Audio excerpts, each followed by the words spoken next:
maman, pourquoi Ginette part-elle en Afrique et pas nous? Parce que ton amie est une hirondelle et que les hirondelles se nourrissent d'insectes et qu'en hiver, il n'y a d'insectes qu'en Afrique, répond la souris à son souriceau. Si pour aller en Afrique, il suffit de manger des insectes, je veux bien en manger, insiste Pipi-Oli le souriceau. Tais-toi, gros bêta, nous ne sommes pas des insectivores, nous sommes des granivores. Pas besoin d'aller en Afrique. Ce n'est pas juste, je veux aller en Afrique, s'obstine Pipi-Oli. Pipi-Oli est triste. Il aide son amie Ginette à faire ses valises. Elle part demain pour l'Afrique. Et si tu m'emmenais sur ton dos, lui suggère Pipi-Oli. Tu ne veux pas? Faisons un essai, consent Ginette. Mais Ginette est trop petite et Pipi-Oli trop lourd.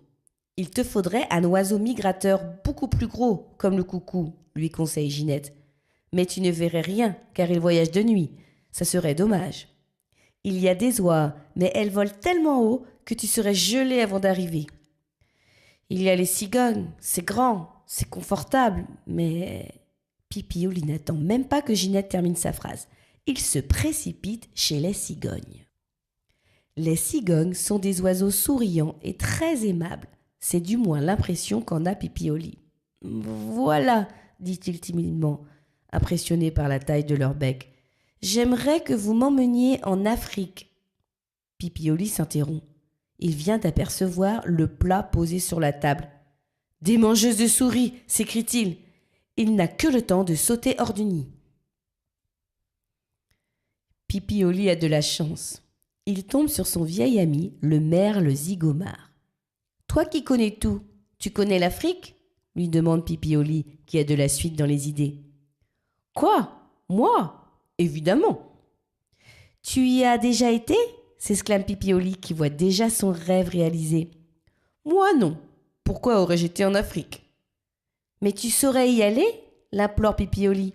« Écoute petit, où une hirondelle va, Zigomare peut aller, » répond le merle avec assurance. Dès le lendemain, au petit matin, ils décident de partir. « Attention au coup de soleil !» leur a dit Mère Souris. Zigomare, son passager sur le dos, prend son élan pour décoller. « Hep hep, attendez-moi !» crie une grenouille. « J'ai entendu votre conversation hier soir. L'Afrique, les éléphants, les singes et tout, ça doit être rigolo. Je peux partir avec vous ?» Le décollage a été difficile, mais les trois amis sont maintenant à bonne hauteur. « Dis, Zigomare, connais-tu le chemin ?» s'inquiète Pipi-Oli. « Ne t'en fais pas, Zigomare s'est renseigné, » le rassure le merle. « C'est simple, pour savoir où est le sud, tu regardes où se lève le soleil. Tu vas tout droit et au premier éléphant, c'est l'Afrique. »« Et comment reconnais-tu un éléphant ?» s'inquiète à son tour la grenouille.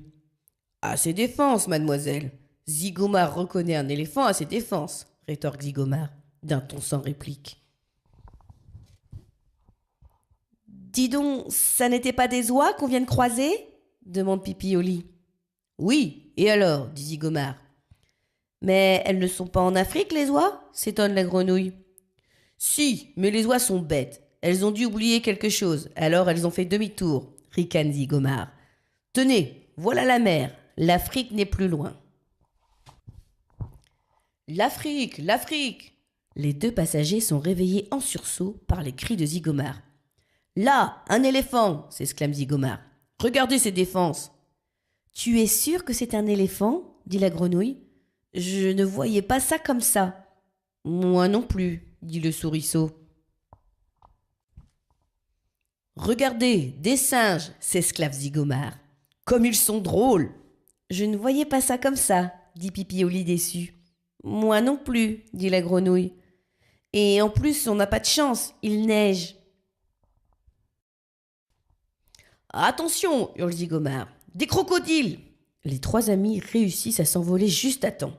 « Je ne voyais pas ça comme ça, » constate une nouvelle fois Pipi-Oli. « Non mais ça veut dire quoi ça ? Je ne voyais pas ça comme ça. Vous n'êtes jamais content, » s'insurge Zigomare. « Continuez à mettre ma parole en doute et vous rentrerez à pied. Parole de Zigomare. »« Regardez, regardez, un indigène devant sa case, » s'écrie Zigomar qui s'émerveille de tout. Et là, un hippopotame. Alors là, je ne voyais pas du tout ça comme ça, dit Pipioli. Moi non plus, dit la grenouille. Tu es sûr de ne pas t'être trompé de direction? C'en est trop, s'indigne Zigomar. Je vous avais prévenu. J'atterris et vous rentrez tous les deux à pied. Zigomar, furieux, se pose et fait descendre les deux insolents. Avoue quand même qu'elle est bizarre ton Afrique, se défend Pipioli. Zigomar s'apprête à remettre l'impertinent à sa place. Il n'en a pas le temps. Un lion, hurle-t-il. Sauvons-nous! Mais la glace a alourdi ses ailes. Il n'arrive pas à prendre son envol. Poussez, poussez, s'essouffle Zigomar qui dérape sur la piste verglacée. Plus vite, plus vite! Les trois explorateurs décollent encore une fois de justesse. Les griffes du fauve les ont frôlés.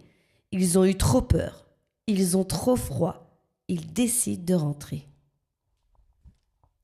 Alors, c'était bien l'Afrique? Demande la mère souris en voyant revenir les trois voyageurs. Oui, oui, pas mal, répond Pipioli. Oui, formidable, ajoute la grenouille, mais il faisait tellement froid qu'on se serait cru au pôle Nord.